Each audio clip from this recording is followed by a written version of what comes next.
I'm Connie Margarita. And I'm Kristen Hinzig. And this is all the news you need to know.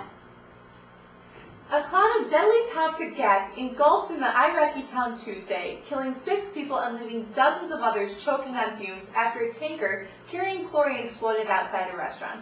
There are contrasting figures on the casualty toll.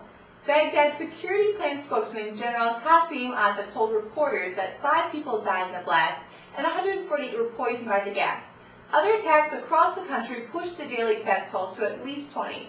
This type of chemical weaponry has not been used in the Iraqi conflict before, so after the 9/11 attacks, al-Qaeda released a tape promising to acquire radiological, biological, and chemical weapons.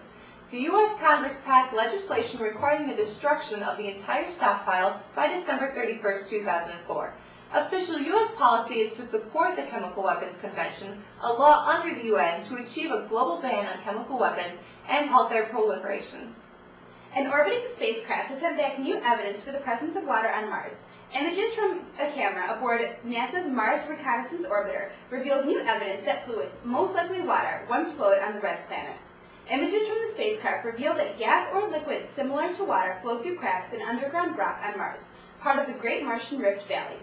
According to NASA researchers, the crevices and fissures formed by the flowing liquid are now visible due to the erosion of covering layers over millions of years.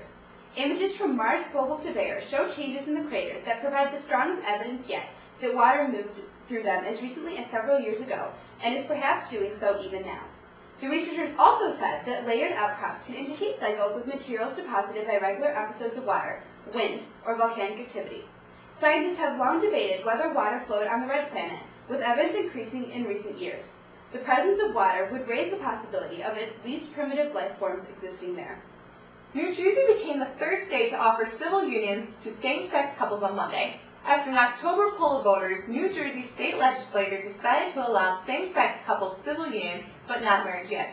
They will, however, provide the same legal benefits as heterosexual marriages. New Jersey automatically granted civil unions to hundreds of same-sex couples who had previously had them in other states and nations.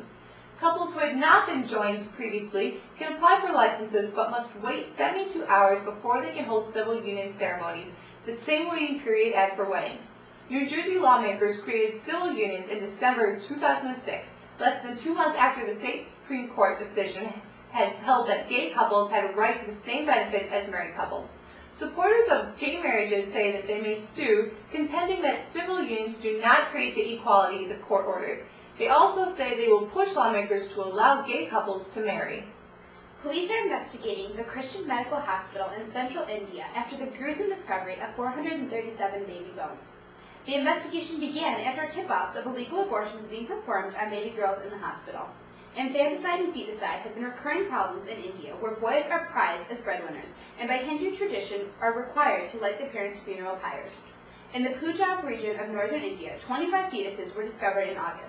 The Punjab region has the worst boy-girl ratio of 798 girls to every 1,000 boys in the region.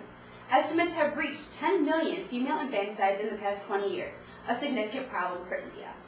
An anti-terror bill has been passed in the Philippines aimed at tackling militants in the South.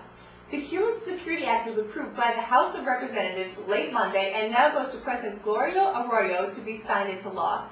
Ms. Arroyo hailed the bill as a potent weapon to shield the country from global scourge of terrorism. Under the new law, security forces have the power to detain suspects without warrant or charge for up to 3 days. It also allows authorities to access bank accounts they believe are being used to launder money for terrorist purposes. The bill, which was ratified by the Senate 2 weeks ago, was watered down after opposition from some politicians and rights groups who feared the legislation would endanger human rights, even though many countries in the West, especially the U.S., have pushed for crackdowns against terrorism in the country. A gunman has shot dead a provincial minister in Pakistan just as she was about to address a political meeting. Zil-e-Huma was a social welfare minister in Punjab and an active member of the ruling Pakistan Muslim League. The shooting took place in the town of Gujranwala, 43 miles north of the Punjab capital, Lahore. The gunman was arrested and taken away for interrogation. According to the police, he told them during questioning that women occupying senior positions was against the rule of God and was an attempt to subjugate men. Police say that so far they have not established that he is linked to any religious or extremist group. District officials said the killer was arrested last year for killing 12 call girls from Lahore, but was released from jail soon after.